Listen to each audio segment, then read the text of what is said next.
Hello, good people. Welcome back to yet another video here at your favorite channel of your choice. My name is Uncle Sain, the only Zimbabwean uncle. Yes, so today I'm here in Cowdrey Park, Kobulawayo, Kontutu, Ziatunga. Yes, so in Zwaika, let me start by apologizing because zvichaitika pavidhio rinoira hamusati makambozviona anyway. So uncle will be trying to speak in Isindebele.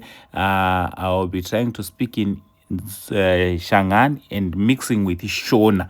Why? Because gogo vandichataura nawo muchangani anomixa nechindevere havagone Shona. Garai muzvinzwire.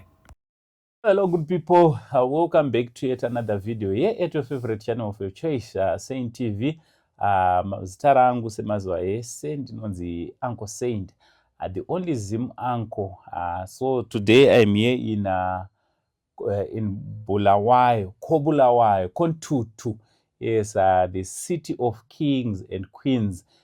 Uko kwandauya kuti ndingende ndinokurukura nagogo vari panapa.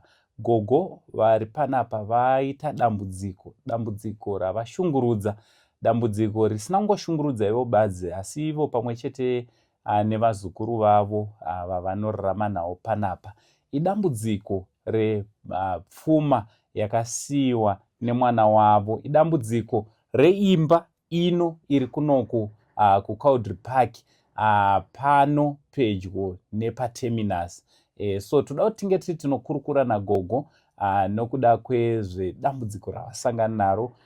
Asi chekutanga, kana uri kutoonawo kekutanga paYouTube kana paFacebook, subscribe, follow kuitira kuti nyaya dzakadai kana dzichiuya dzisakujambe unge uri unonzwawo nekuziva kuti chii chiri kuitika. So gogo vandakagara navo, gogo vanotaura mutauro wechichangani. Sasekuru venyika ndichazama kunhonga chichangani chachona kuitira kuti tinge tiri tinokurukura tinzwanane, munzwewo kuti zvakamira sei. Gogo, makadi zvenyu? Tiri nani? Ya minjani? Skona. Aiwa, tinotenda. Alright. Mina nitavulavula nechichangani. So gogo, valava kutiva vanhu lava valava kutiva kuri vito ramwina imwina gogo man.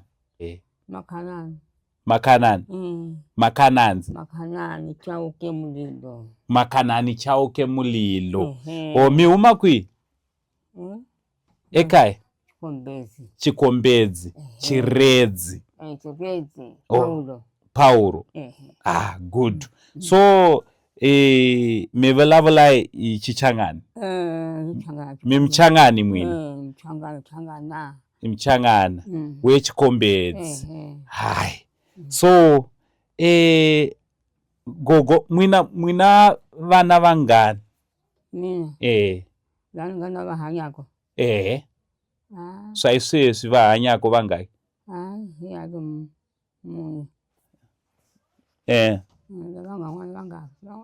Vangafa. Hinkwavo vapelile hinkwavo. So mwana wa mwina wekusungula imani? Angafa. Vito ra yena imani?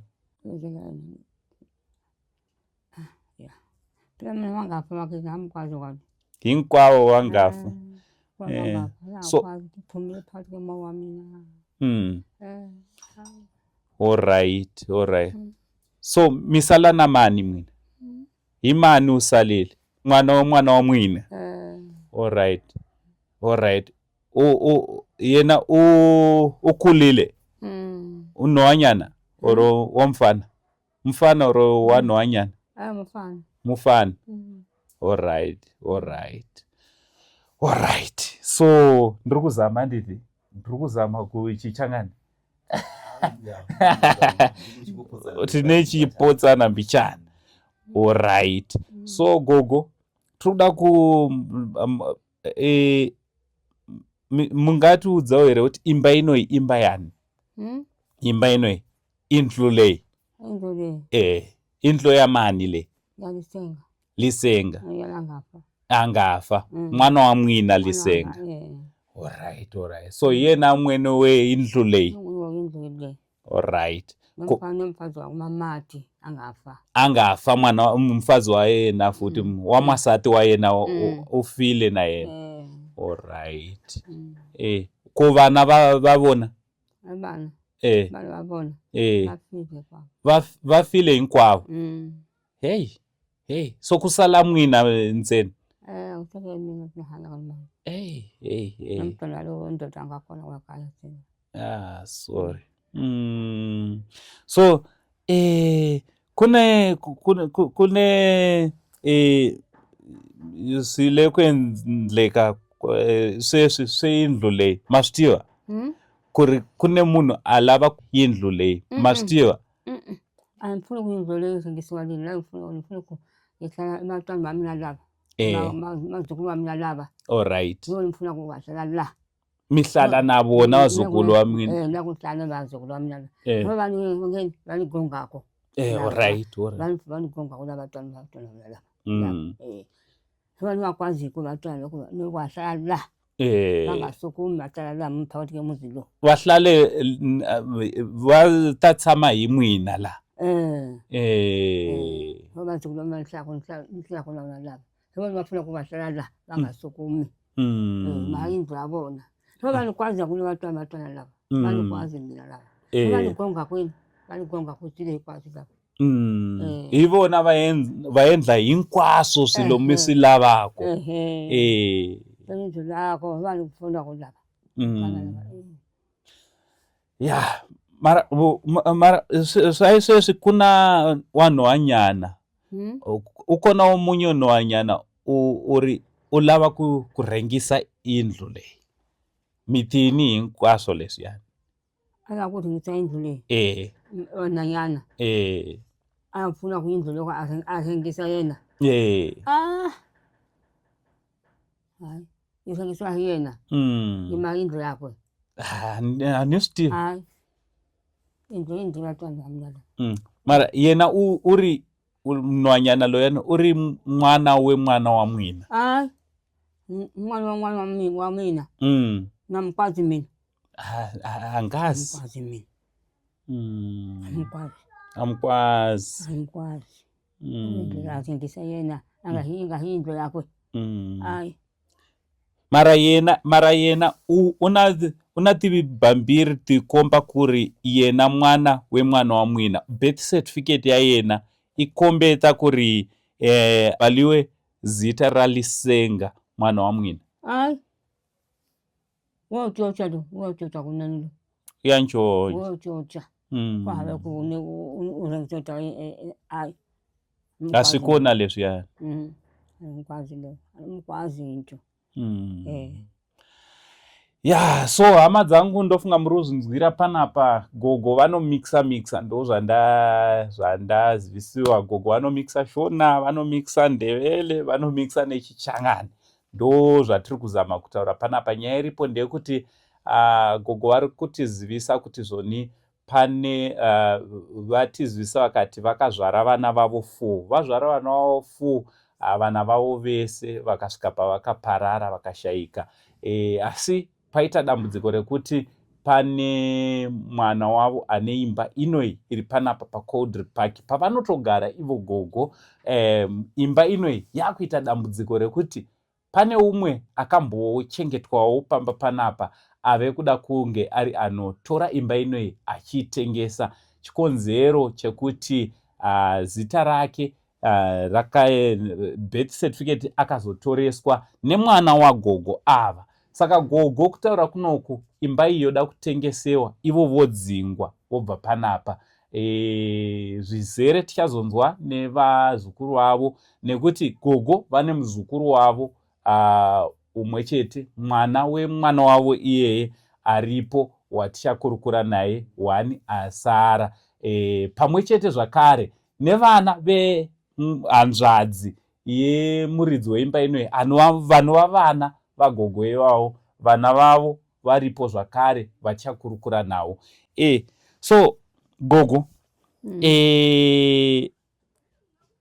milava kuri vanhu vative kurini.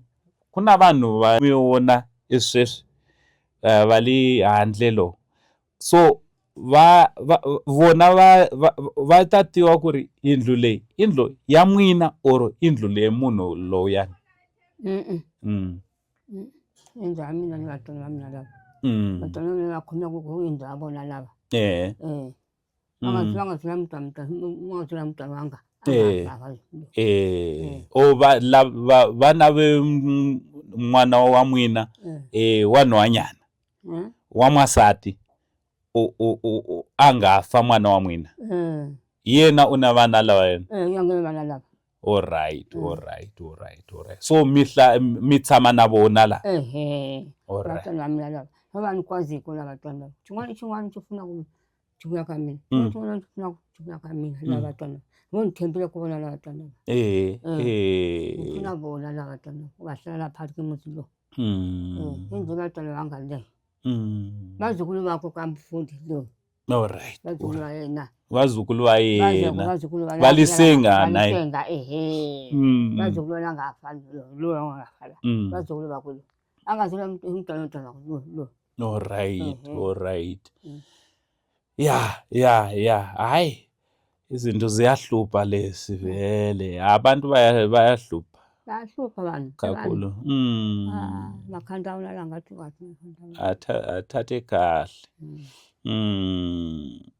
Hey, apa ita dambudziko. Saka imba ino iyi muchanzwa zvizere munatsonzwisisa pachange tikuru. Tangoti titaure nagogo muzoti ndo gogo vanova amai muridzi weimba ino. Ndo amai vekuzvara anonzi the late Lisenga Jojo anova iye akasiya imba ino iyi. Dambudziko rakaita nderekuti iye nemudzimai wake vakashayika nevana vavo 4 vese vakashayika. Pakasara muzukuru wachazokurukura naye mwana walisenga, mwana wemwana musikana anova futi immediate relative wagogo ava aripo wachakurukura naye.